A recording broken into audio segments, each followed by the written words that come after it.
मित्रांनो, निफ्टीमध्ये आपण पुढच्या हप्त्याचा ॲनालिसिस करणार आहोत. तर निफ्टी लाल कॅन्डल बनवत आलेले आहे. जर एवढ्या लाल कॅन्डल निफ्टीने बनवल्या तर एक दोन ग्रीन कॅन्डल बनवल्याने होत काहीच नाही. मार्केटचा ट्रेंड फक्त नेगेटिव्ह आहे. मार्केटला यायचं खालच्या साईडलाच आहे.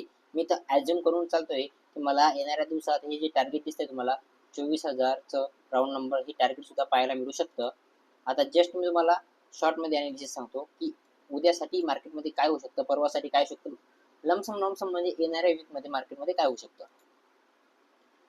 तर पहिली गोष्ट म्हणजे मार्केटला इथून जे स्ट्रगल झालेलं आहे वरच्या साईडला जाण्यासाठी, जे स्ट्रगल इथं केलेलं आहे मार्केटला वरच्या साईडला जायचं होतच नाही. फक्त एकच कारण होतं, बँक निफ्टीमुळे त्याला वरच्या साईडला खेचलं गेलेलं आहे. दुसरं कुठलंच कारण नव्हतं, नाही तर मार्केटला यायचं खालीच होतं. उद्यासाठी जर पाहायचा प्रयत्न केला तर मार्केट तीन सिच्युएशन करू शकतो. तुम्हाला माहिती, एक तर फ्लॅट, एक तर गॅप अप, एक तर गॅप डाऊन. तर मी गॅप अपची काही आशा करत नाहीये.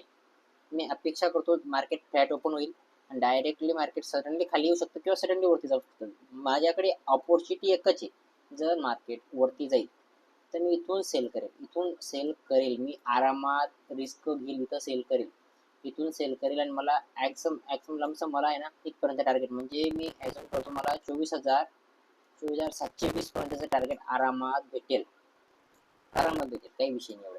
आणि मला येणाऱ्या एक दोन दिवसात, उद्या किंवा परवा, एक अशी लाल कॅन्डल बनताना दिसेल. डेलीमध्ये लाल कॅन्डल, शार्प रेड कॅन्डल बनताना दिसू शकते.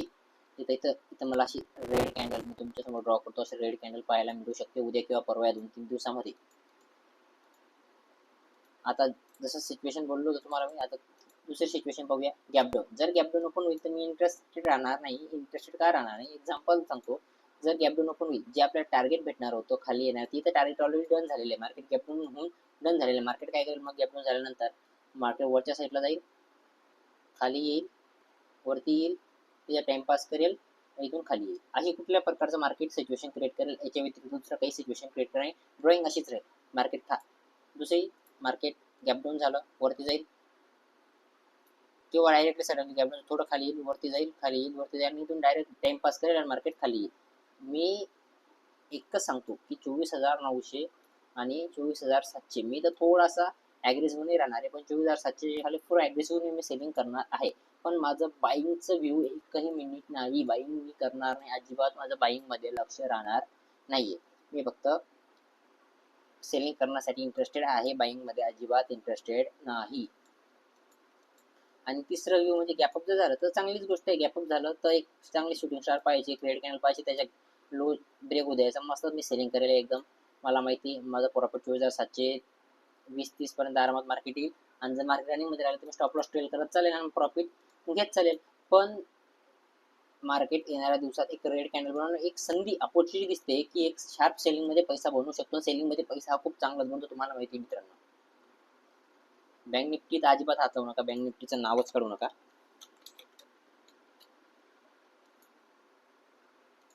बँक निफ्टी तर बँक निफ्टी काही नाही, बँक निफ्टी साईडवेज होणार आहे. बँक निफ्टी ट्राय पण करेल, वरती जाऊ शकत नाही, ट्राय पण करेल, खाली येऊ शकत नाही. म्हणून बँक निफ्टीला हात लावूच नका. निफ्टीवर फुल फोकस करा, निफ्टी चांगला पैसा देऊ शकते. मी जसं सांगितलंय तसंच, दुसरं काहीच नाही.